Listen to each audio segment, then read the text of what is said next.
Well, thank you very much, Rob, for this invitation. It's a great opportunity to get together again and meet a lot of people we worked with closely not so long ago, and it's a while.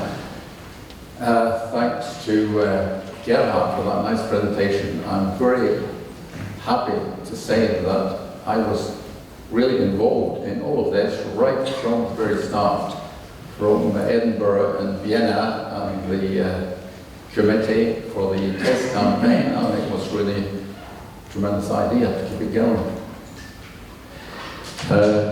We were involved with one of the first 6 analysis centres and some stations, and this has just grown fantastically in the meantime from many, many centres. I'd just like to highlight one aspect which I think didn't come out in Gerhard's talk, was the participation of the IGS in the International Committee on GNSS, which was started by the United Nations Office for Outer Space Affairs in Vienna around the year, I think it was 2005.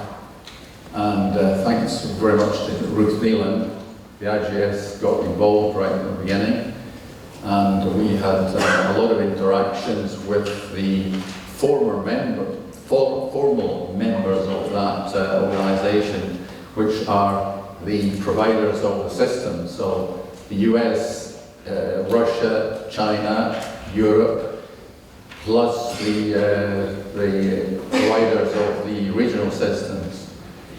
And the IGS was an associate member of that, but we had somehow right from the start a very special position because it was recognised by the providers that the IGS had quite a lot to say to them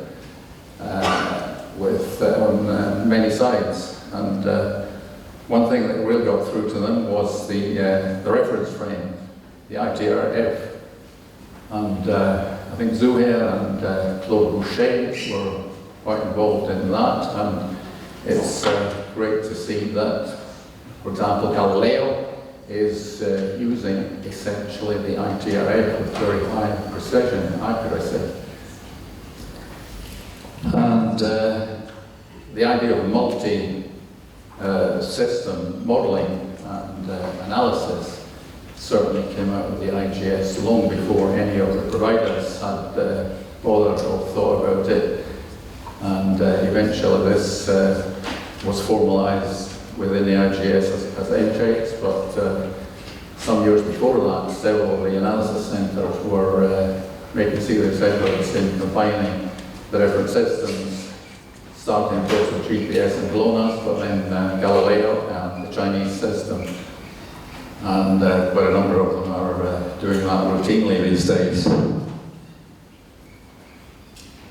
So I'm particularly pleased that Galileo has been influenced by IGS. I unfortunately missed Marco Falcone's presentation on Monday, but I know that they really appreciate what's been happening in our community over the years. And one thing that really pleases me is the high accuracy system, 8 HAS, which they've now introduced, so high accuracy ephemerides and time corrections and various bias corrections, which are not only computed but also broadcast from the satellites, users anywhere, anytime. And I think without the IGS, that would not have happened, basically.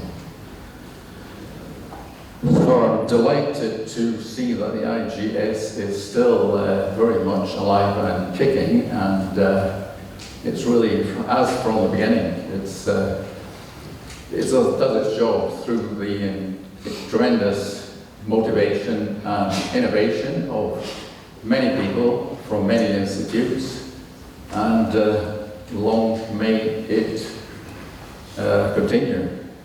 15 years ago, I made a presentation celebrating 15 years and was saying much the same things. Let's wait for 45 years, or maybe 50. Thank